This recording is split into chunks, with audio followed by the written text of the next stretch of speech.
Good afternoon. If you're watching this video, because I'm not here, I'll be back next class, but I had to be out of town this week. I'm sorry because we missed some days last week too, but we'll be in good shape. I'm not worried about you guys. This lesson is about variations, and there's actually many kinds of variations that you might have to deal with. What you see here as the objectives are the essential learnings that come out of the SOLs. And they address three in particular: joint variations, direct variations, and inverse variations. But there's actually all different combinations of variations. And you're going to find that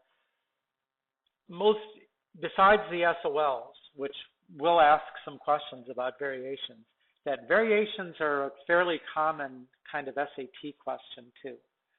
And you especially don't want to look at the book too hard. The book will use a term, for example, in place of the constant of proportionality, they may call it the constant of variation. Instead of saying something is directly proportional, they might say it varies directly. And it's much more likely that you need to know it like this: directly proportional. That's probably the way you're going to hear this stuff when you hear about it, either on the SOLs or on an SAT type test somewhere down the road. Okay, so direct and inverse are where we start. And direct variations are a kind of linear function. This is actually coming from section 2.2. And we dealt with direct variation when we did chapter 2. We made the point that it's linear. So y equals mx plus b. It just said in our direct variation, there is no b, or b equals 0. The y-intercept is 0. This graph is a straight line that goes through the origin. Right? Instead of using m as the slope, we're using k. And k is, again, the constant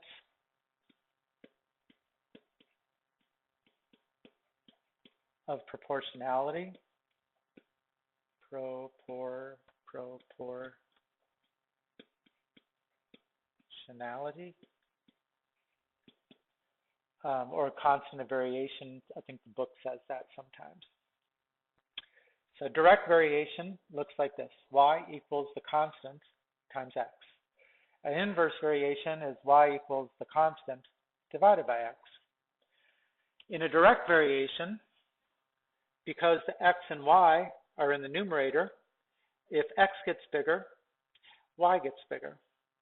If x gets smaller, y gets smaller. They vary the same, or you could say they vary directly.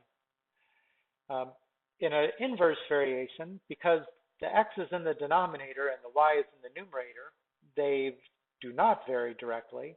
If x gets bigger, if the denominator of a fraction gets bigger while the numerator stays the same, then the fraction gets smaller, right? As the denominator gets bigger, the fraction gets smaller.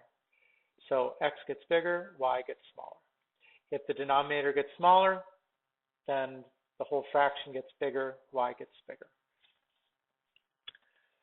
So as in this one, if x goes up, y goes up. In this one, if x goes up, y goes down. Now, it's important that we don't look at the k like it's another variable. X and y are the only variables in these equations. The k is the constant that we will fill in. So as an example, a direct variation might be something like y equals 2x. The inverse variation is y equals 2 over x. And like I said, we saw direct variations back in chapter 2. And we've actually already seen inverse variations. If you remember, in section 8.2, which is what we started our last testable unit with, we looked at the graphs of inverse variations, right, as one kind of graph of a rational function. So now we're going back and doing the section that goes before that, which is just talking about the inverse variation function and its uses, not so much the graph. So identifying direct and inverse variations. In answering a question like this, is the relationship between the variables direct, inverse, or neither? You have to first look at the pattern of the numbers. I mean, what did we say? If they're both getting big together in the same direction, then it would be a direct variation, or it could be a direct variation. If one of the variables is getting bigger while the other is getting smaller, then it might be an inverse variation. So we look at this data, and clearly the x's are getting bigger while the y's are getting smaller. So it might be inverse. Definitely not a direct variation. So inverse variation, y equals k over x, which means solve for k, x, y equals k. So what we know in an inverse variation, x and y are variables. They will take on infinitely many values. But if you plug in for any particular point, x and y, then the product is a constant. So we need to check our table of values here to see whether it's always a constant, if the product is always a constant. So let's see, 2 times 15, 30. 4 times 7.5, 30. 10 times 3, 30. 15 times 2, 30. So indeed, the product xy is always the same, 30. So, and that must be our constant of proportionality. So we can substitute now, y equals 30 over x. So this is definitely inverse variation, and then it says write the function. That is the function right there.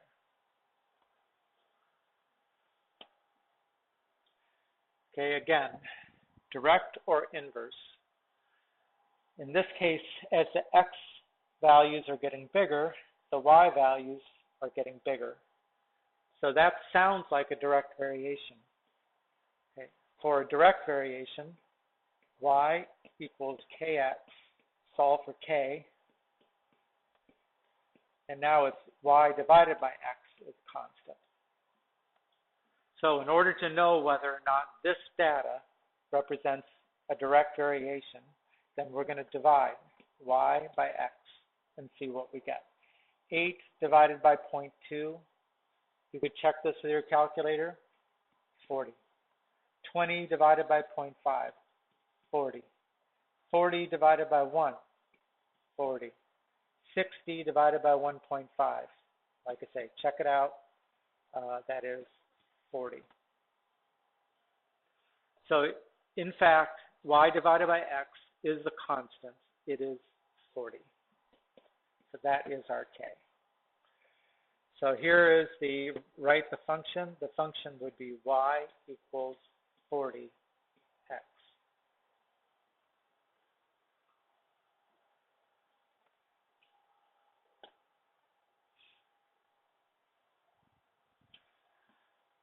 Okay, now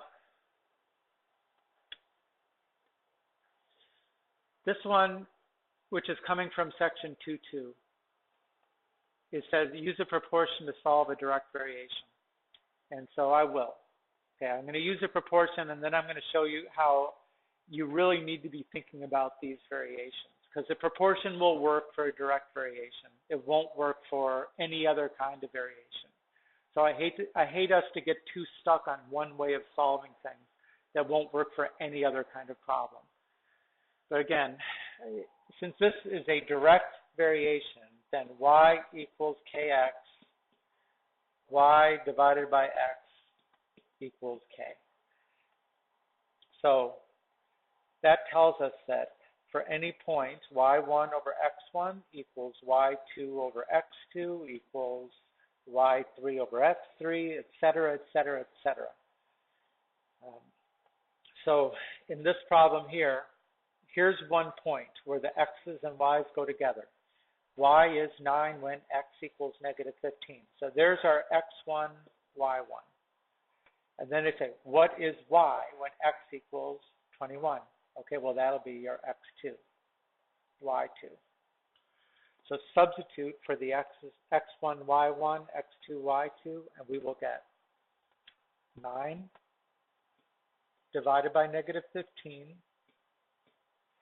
equals y, or y2, divided by 21. Okay, that is a proportion. When you have a fraction equals a fraction, that's a proportion. So they're saying use a proportion to solve this direct variation. We've set up the direct variation, and now you have to solve for y, and y is sitting over here. And how can we solve that? I am sure somebody just said or thought, how about we cross multiply? And that would be correct. You know, I know you're going to say that because you want to do cross multiplication in so many inappropriate times. And then here's the one time that you actually can use it and be right about it. So cross multiply. Negative 15y equals 9 times 21. Negative 15y equals 1, is that right? 189, 9 times 20. Y equals negative 189 over 15. And you can see there's a common factor of 3. I hope you can see that. If I divide out a 3 from the top and the bottom, I'm going to get negative 63 over 5. So that is using a proportion to solve a direct variation. It will only work with a direct variation. Now, if I solve it the way that will work for any kind of variation problem, then I always think of it in 3 parts, or at least you're going to get, there's going to be 3 parts to the question. One part, they tell you what kind of variation you've got. It's direct. The second, they tell you a point where you know the values of the variables, so you can substitute for them and solve for k. And then finally, they're going to ask you a question. Sometimes the question is, what's the value of k? But most of the time, it's something else like this. So this is a direct variation. Y equals kx. Write it down. Step 2, substitute. 9 equals k times negative 15. Solve for k. K equals negative 9 over 15, which is negative 3. Okay. Update your direct variation. Now that you know k, we can say y equals negative 3/5 times x. And then last step, what is y when x equals 21? Y equals negative 3/5 times 21, which is negative 63/5.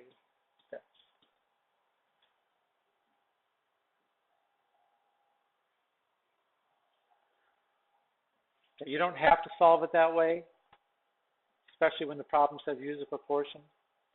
But you do need to know these steps. So go ahead and try. This is your first you try. Try it with this one. And whoever's manning this, I assume a substitute teacher, you can hit pause now and let people get a chance to do it. And I'm going to go ahead and solve it. When you're ready, hit play, and you'll see what I did.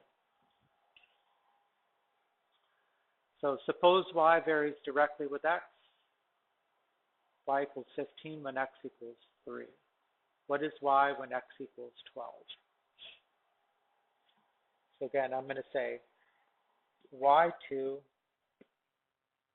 edit, y1 over x1 equals y2 over x2. So 15 over 3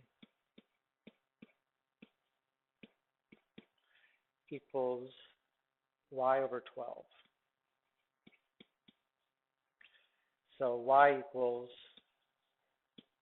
12 times 15 over 3, which is 60. I'm going to do it both ways, just for grins. Y equals kx. That's step 1. Step 2, substitute. 15 equals k times 3, therefore k equals 15 over 3, which is 5. So here's our new updated variation. Y equals 5x. Now answer the question. What is y when x equals 12?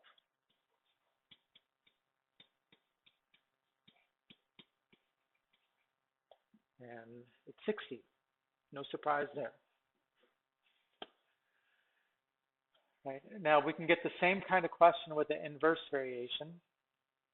I'm going to solve this one first in the way that I said would always work. And then I'll show you a variation of it that is more like the solving with a proportion.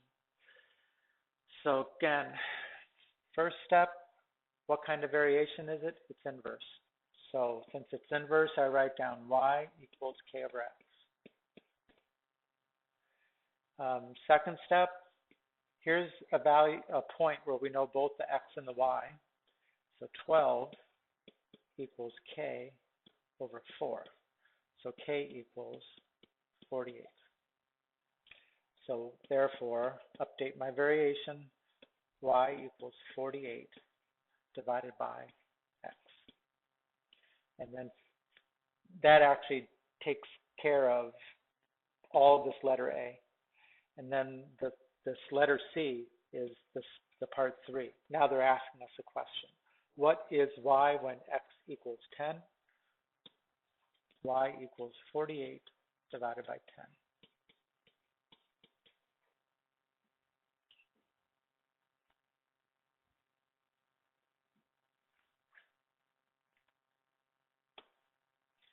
Now, if the only thing I wanted to do is find y when x equals 10, I could have done it like this. Right? I could have said, since this is an inverse variation, y equals k over x, which means xy equals k. So it's actually not going to be a proportion. What we know is that it'll be x1, y1 equals x2, y2, right? It's the product which is constant. And then substitute, right? So this will be 4 times 12 equals 10 times y. 48 equals 10y. Y equals 48 divided by 10.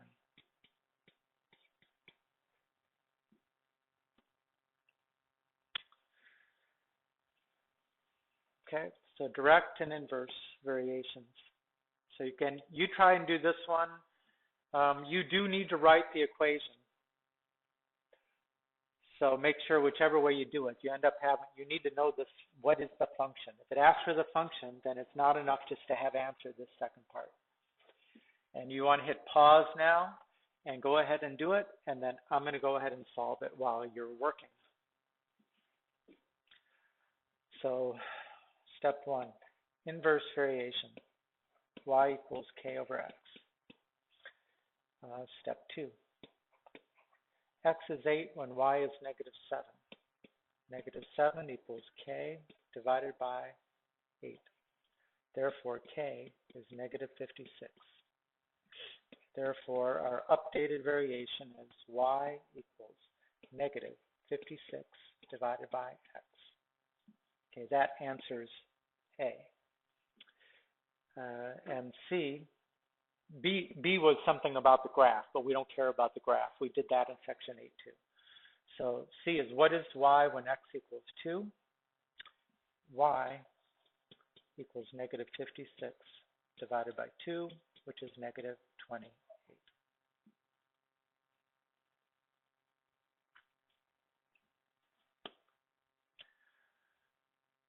Okay, there's one other kind of variation which is specifically mentioned in the SOLs, which is called a joint variation. And the example of that is this. Z varies jointly with X and Y. Okay, that means that Z equals the constant K times XY. Right, so X and Y is a product. You can, another way you could say it is Z varies directly with the product XY, but that's called joint. If it's XY as a product in the numerator on the right-hand side, then this is called a joint variation. Okay, that one you need to know that name, joint variation. Now, these next two are just two possibilities of an infinite number of possibilities of variations. This version of the textbook only has these three in this table. The last version had about 5 or 6 in the table. And even that was just a few examples, a very limited few examples. I mean, these two are Z varies jointly with X and Y and inversely with W. So that would tell us that jointly with X and Y, the XY is in the numerator. And then inversely with W means W is in the denominator. Okay, the next one, Z varies directly with X. Okay, directly means X is in the numerator. And inversely with WY, the product WY. So again, notice that when the product WY is in the denominator, you don't use the term joint variation. That's only when the product is in the numerator. And so there, you could come up with any number of combinations here. You could say, Z varies directly with X squared and inversely with Y to the third. Z varies jointly with XY and inversely with W to the fourth. I mean, just make up any number of possibilities there. But the main three that we've got to know are direct, inverse, and joint. So there are infinitely many possibilities of variations. Okay, what do they all have in common? What do all three of these have in common? And the answer is they all have a K. There's always a constant of variation. So one of the more common mistakes that I see is that we don't write the K. When you're writing the variation at the very beginning, it tells you what kind of variation it is, and you've got to write it down, write down the equation. You don't put the K in there, and you need to write the K in there. So variations, don't forget the K. K for kickstand. Okay, how to solve any kind of variation. Direct, inverse, combinations, joint. Okay, first you got to identify the type of variation. You're going to write the equation for it, including the K. You're going to substitute for the variables with the given point. And then you're going to solve for what's left, which is K. Then you're going to substitute for K in the equation you made in step 2. And then you're going to answer the question, if there is a question.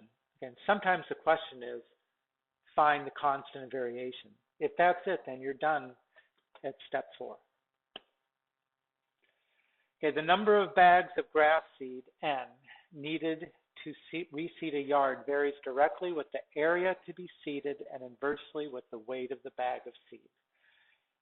Right, so there's the first 2 steps, right? The number of bags varies directly with the area, so A is in the numerator, and inversely with the weight of the bag of seed. Right, that's identifying the type of the variation and writing the equation. Right, substitute for the variables with the given point. So right after it told us the variation, now you look, it says, if it takes 2 3-pound bags to seed an area of 3,600 feet, right? They just told us the values of A, W, and N, right? If it takes 2, Okay, that's N. 3-pound bags.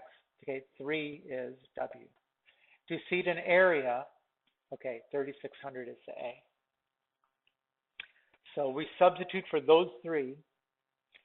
This will be 2 equals, A is 3,600, so 3,600 K divided by 3.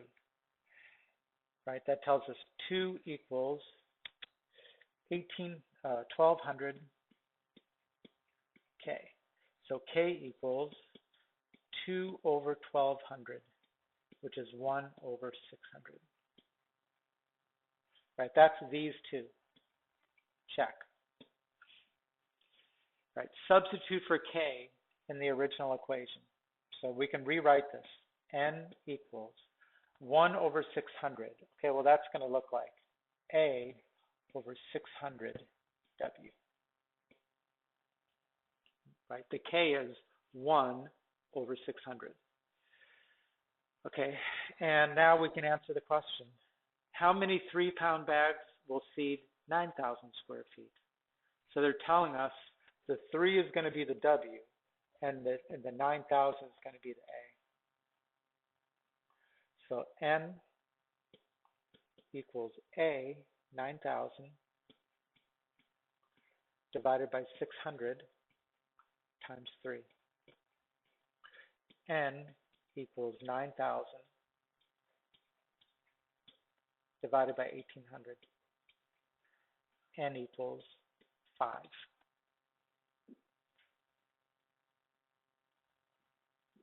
Check. So go ahead and answer this one yourself. Try to do it yourself. Hit pause. And if you're having trouble getting started, you might hit play and see what I did for the first step or two, and then see if you could pick it up from there. Okay, so I would hit pause now. The number of bags of mulch you need to cover a planting area varies jointly with the area to be mulched and the depth of the mulch in feet. And the one thing I don't like about this problem is the depth of the mulch in feet is here, but then in both instances, they're giving it to us in inches. So you might ask yourself the question, does it really matter? And the answer is no, it doesn't really matter. So I'm not going to, I could, call 3 inches as 1/4 of a foot and 4 inches as 1/3 of a foot. But it will be the same. You might try, convert it, work it all out in feet. So let's see, the kind of variation it is, it says the number of bags, which I'm going to say is N, to cover a plant. Here's the A, and here is D is for depth. So we'll say N varies jointly, so there's my K, AD, KAD. That's this. Check.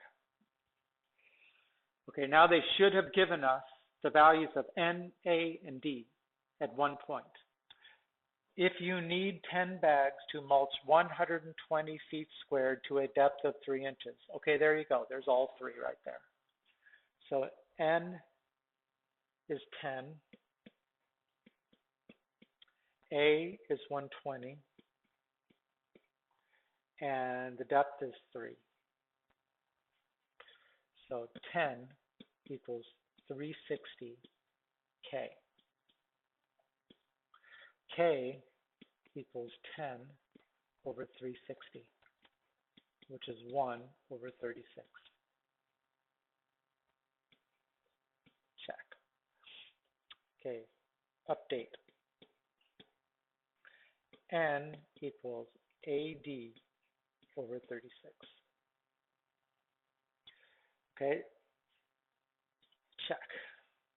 Answer the question. So now read at the end of the sentence, it says, end of the paragraph, how many bags do you need to mulch 200 feet squared to a depth of 4 inches?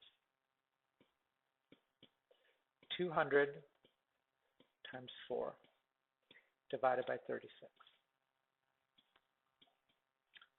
200 over 9. And that is, I'm going to do it this time like 9 goes into 20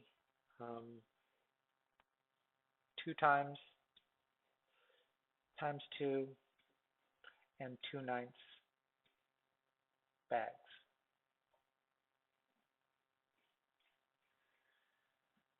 Which, if you have to buy, you're going to have to buy 23. You wouldn't have quite enough if you only bought 22.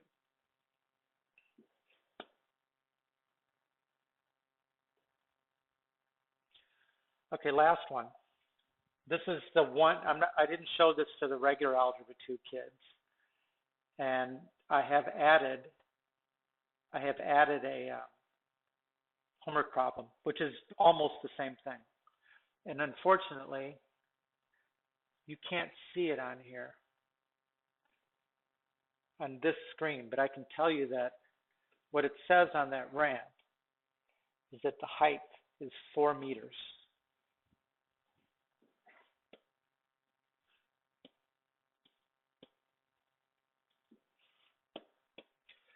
So let's read. Gravitational potential energy, PE, is a measure of energy. PE varies directly with the object's mass, m, and its height, h, in meters above the ground. Physicists use g to represent the constant of variation, which is gravity. Okay, so they've just told us our variation. On one side, we've got potential energy. It varies directly with the object's mass and its height. So I guess what they're saying is mass and height. It's really what we could have called a joint variation, but they didn't call it that. And instead of using K as the constant, they said the constant of variation, again, which is the same thing as the constant of proportionality, is G, G for gravity.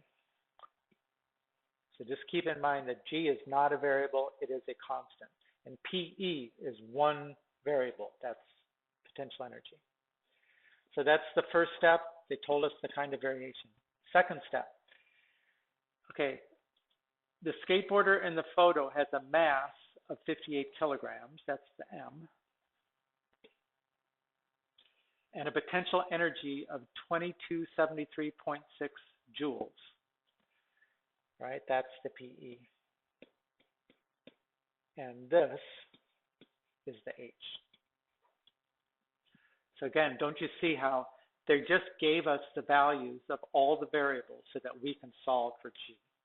So let's substitute. This will be 2263.73.6 equals G times 58 times 4.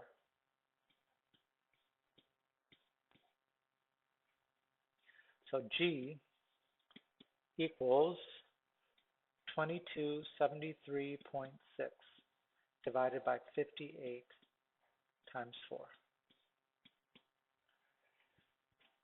And I'm going to use a calculator for that, if I have a calculator for that. What did I do with my calculator? Maybe I'll just use this one.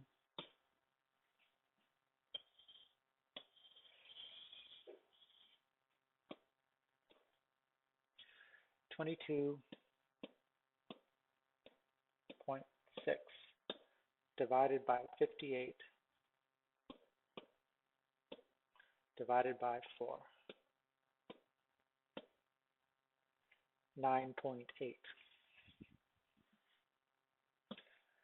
And you know, you guys are a little junior to probably have seen this yet. But you know, we're using the mass kilogram system of measurement here. And these are all standard units for that, joules and kilograms and meters and all that stuff. And that should leave us our constant, or gravity constant, which is 9.8 meters per second squared. So now we can update our formula. PE equals 9.8 times mh. What is the gravitational potential energy of a 65 kilogram skateboarder on the half pipe shown? So that's our last question. They want us to find the PE. For somebody who weighs 65, that'll be our M. And the height, which is 4. So let's plug in PE equals 9.8 times 65 times 4. And plug all that in a calculator. And I've already done that. 98 times 65 times 4, 2548. And just like before, that is units of joules. 2548.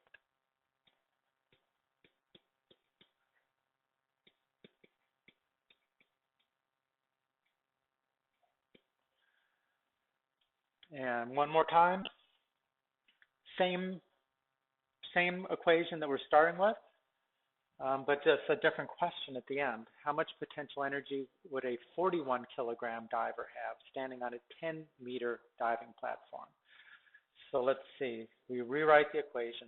PE equals 9.8 times M times H. So we're going to plug in 9.8, the mass is 41, and the height is 10.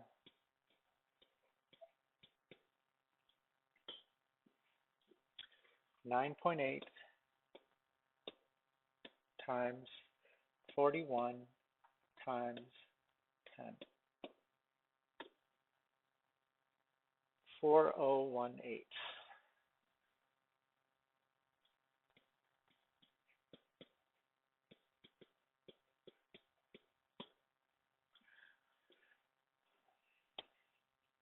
So again, these were our objectives. We know now what we mean by a joint variation, a direct variation, and inverse variation. And we know about the constant of proportionality, and we can solve real-world problems involving all of those. And this homework, this one in particular is like the skateboarder problem. So that's why we showed that example. And I expect kids like you in a class like this ought to be trying that problem for sure.